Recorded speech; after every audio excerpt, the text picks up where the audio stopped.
नमस्कार, जय हिंद। जीतने वालों को मेरा सलाम और जीतेगा वही जो विश्वास करेगा। साथियों, जीवन के अंदर कोई भी लक्ष्य आप प्राप्त करना चाहते हैं तो पहली बात और अंतिम सत्य बात ये जान लीजिए कि आपको उस लक्ष्य के प्रति समर्पित होना पड़ेगा, पूर्णतः समर्पित होना पड़ेगा। आधे अधूरी तैयारी से, आधे अधूरे मन से कोई भी लक्ष्य है जो प्राप्त नहीं किया जा सकता। पूर्णतः समर्पित हो जाओ, जो कुछ भी प्राप्त करना चाहते हो डूब जाओ उसके अंदर, यकीनन वो आपको प्राप्त हो जाएगा। कविकुल सीरीज चल रही है, बीच बीच में बाधित हो जा रही है कुछ कारणवश। कविकुल सीरीज में जो भी कवि लेखक विद्वानों का मैं परिचय आपको करवा रहा हूँ, उतना ही करवा रहा हूँ जितना परीक्षा में पूछा जाता है अक्सर। तो टू द पॉइंट चल रहे हैं और इससे आपका साहित्य, इतिहास, साहित्य बहुत मजबूत हो जाएगा। तो नियमित रूप से देखा कीजिए। आप किसी भी हिंदी से संबंधित किसी भी परीक्षा की तैयारी कर रहे हो भले, सारों के अंदर ये उपयोगी रहेगी। बालकृष्ण भट्ट, जन्म की बात करें बंधुओं तो जन्म इनका हमें देखने को मिलता है 1844 ईस्वी के तकरीबन। जन्म कब? 1844 ईस्वी के तकरीबन, और विक्रम संवत 1901 हो ही जाएगा। ठीक है। निधन की अगर हम बात कर लें इनके, बालकृष्ण भट्ट साहब के निधन की अगर बात कर लें तो 1914 ईस्वी के समय। ठीक है। प्रमुख रचनाएं देखें, प्रमुख रचनाएं, फिर इनसे जीवन से संबंधित रचनाओं संबंधित कुछ प्रमुख बातें वो भी देखेंगे हम। प्रमुख रचनाएं, पहली रचना लिखी है आप, नूतन ब्रह्मचारी। नूतन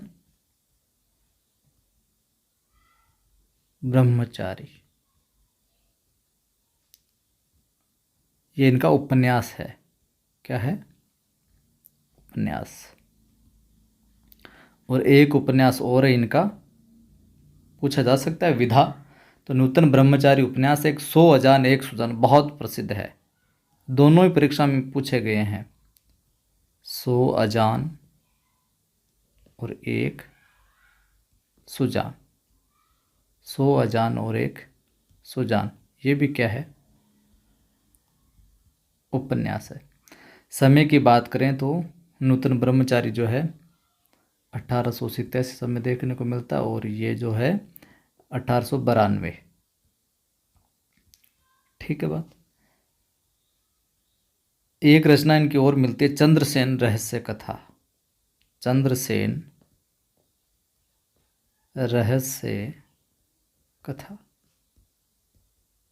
चंद्रसेन रहस्य कथा इनकी एक रचना और देखने को मिलती है हमें। और बाल विवाह भी एक रचना है इनकी, बाल विवाह। और कलिराज की सभा भी एक रचना है, कलिराज की सभा। यहाँ लिख देता हूँ मैं 5 नंबर लगा के, कलिराज की सभा, कलिराज की सभा।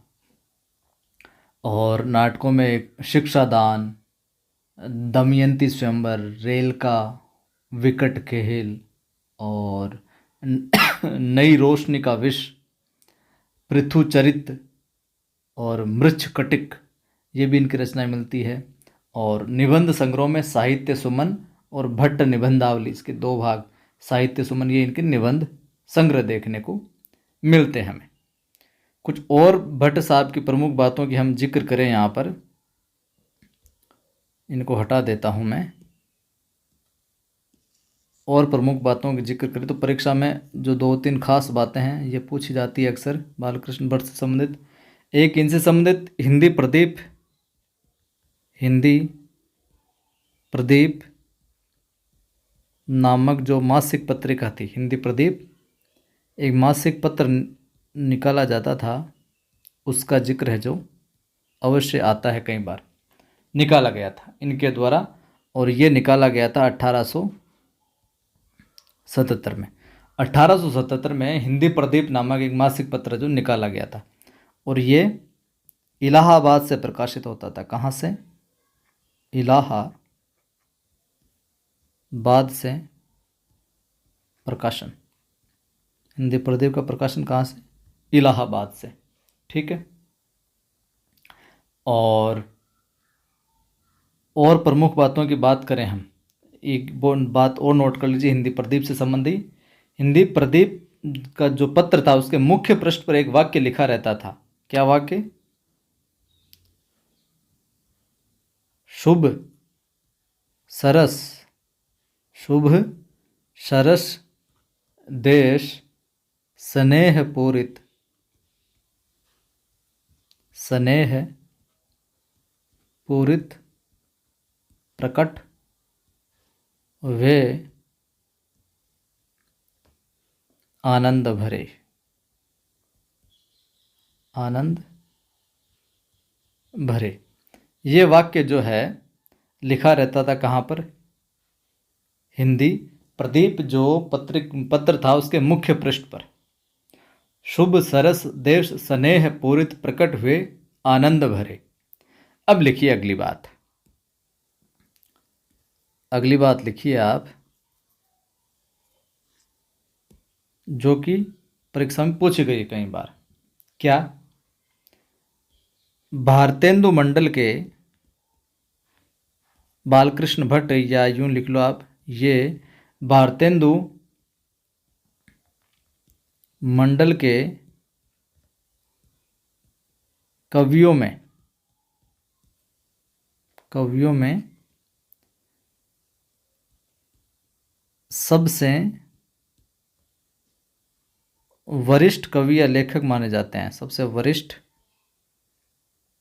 कवि या लेखक माने जाते हैं। कौन? बालकृष्ण भट्ट। किनके? जो भारतेंदु मंडल था, भारतेंदु मंडल के जितने भी कवि थे उनमें सबसे वरिष्ठ कवि लेखक माने जाते हैं ये। ठीक। एक बात इनकी पूछी जाती है कई बार, साहित्य को इन्होंने, किन्होंने? बालकृष्ण भट्ट ने। साहित्य को इन्होंने जन समूह के हृदय का विकास कहा। जन समूह के हृदय का विकास कहा है। तो बालकृष्ण भट्ट ने साहित्य को क्या कहा? जन समूह के हृदय का विकास, जन समूह के हृदय का विकास। और हजारी प्रसाद द्विवेदी के अनुसार ये तीखी और झंझना देने वाली भाषा में खरी खरी सुना देने वाले कवि है जो माने जाते हैं। ये हजारी प्रसाद द्विवेदी इनके विषय में कहते हैं। तो बालकृष्ण भट्ट से संबंधित ये थी प्रमुख बातें जो कि परीक्षा में अक्सर पूछी जाती है। वीडियो अच्छा लगा है तो लाइक शेयर सब्सक्राइब तो करना ही है चैनल को। पहली बार देखने वाले जोड़े साथियों को बताएं, और अपनी ऐप के ऊपर नवसृजन क्लासेज जो अपनी ऐप है वहाँ पर फर्स्ट ग्रेड का सुपर 100 बैच चल रहा है, और 2 दिन के लिए उसमें भारी छूट दी गई है, भारी छूट दी गई है। तो जो भी साथी ग्रेड फर्स्ट की हमारे साथ जुड़कर तैयारी करना चाहते हैं तो नवसृजन क्लासेज नाम से अपनी एप्लीकेशन है, प्ले स्टोर पर जाकर इंस्टॉल कर लीजिए, और 2 दिन के लिए छूट दी गई है फर्स्ट ग्रेड हिंदी के बैच के अंदर। तो आप ज़रूर फर्स्ट 20 कोड डाल के ऑफर का फ़ायदा है जो ले सकते हैं।